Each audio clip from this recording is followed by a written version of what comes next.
Okay, this volume type or surface area type question will show up throughout this course. So sometimes we're minimizing, maximizing profit, minimizing cost, maximizing volume. The question can vary. But in this example, we're going to start with the basics and evaluate C of x, y, z. So this is just function notation.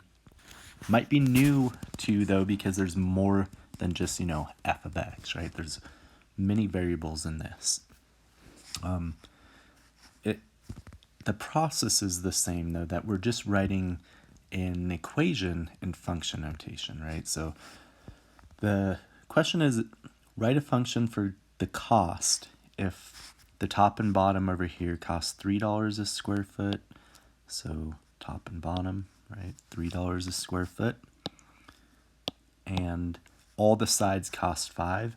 I have to be careful with exactly how much I highlight here, because then it kind of just starts to overlap. But we have the right side here, we have the left side here, and we have this front. Maybe I can outline it, right? This front side and that back side back here.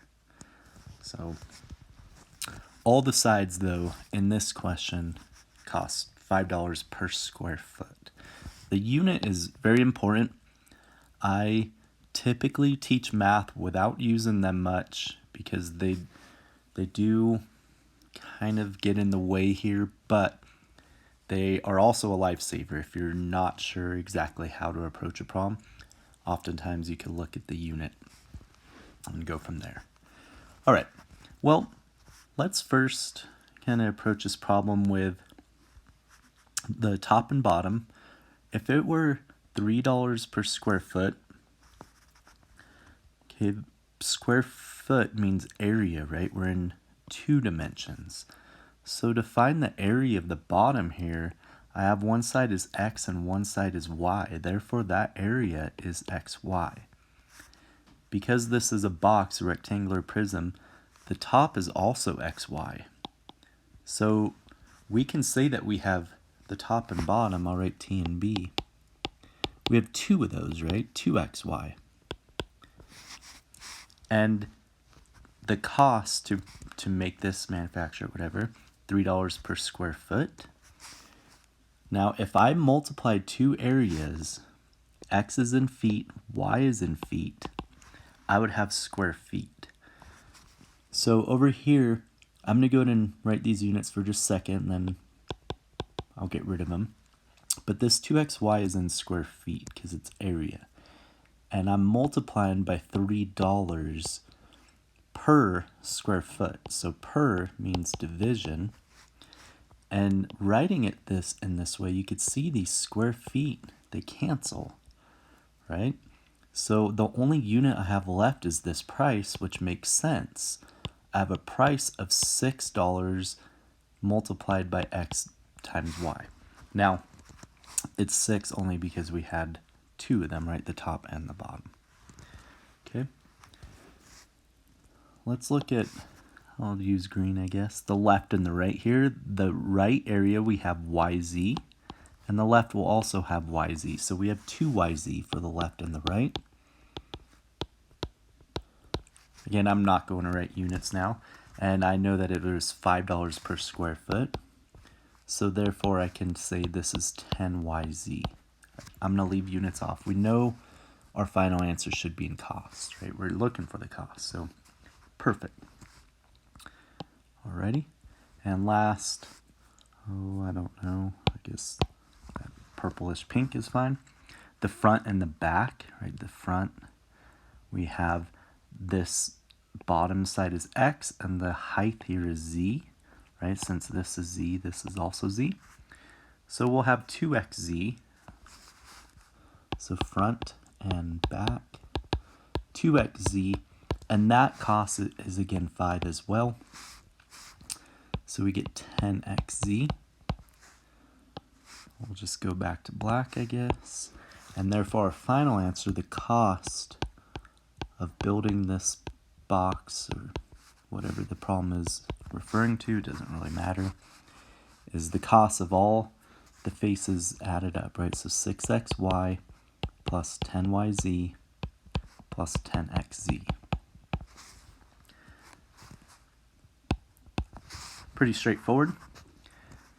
Now B, notice I'm calling it the same as A with this bottom, piece here, I guess, is x.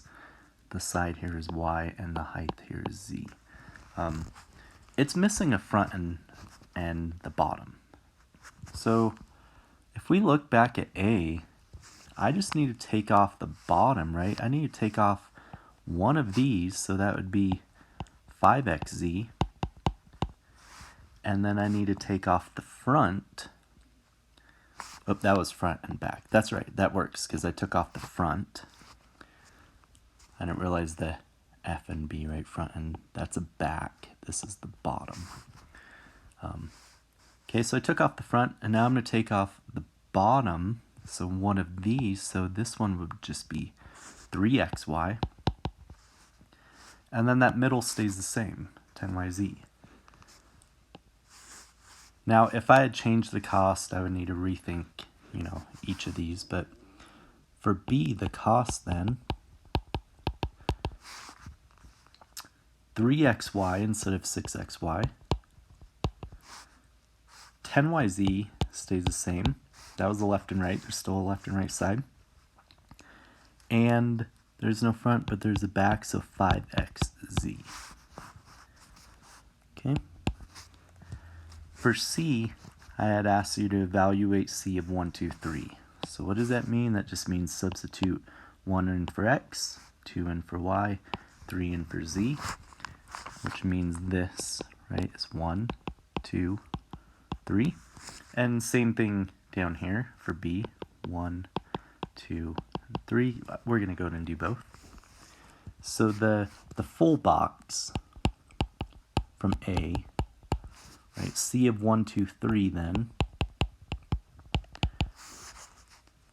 is 6 multiplied by 1 for x, 2 for y, plus 10 multiplied by 2 for y, 3 for z, plus 10, x is 1, and z is 3.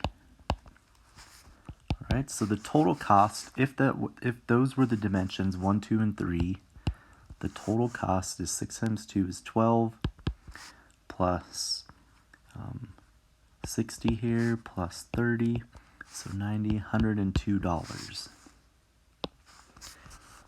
For this open box, or the shed, kind of, right? It's missing like the front and dirt floor, I guess. Is we'll just call it a shed. C of 1, 2, 3. Now I have 3 times x times y, 3 times 1 times 2. The middle is the same, 10 times y times z, plus 5 times 1 times 3. So this is 6 plus 60 plus 15. So we get a total cost, that's not a negative, my pen drag, of $75, $81.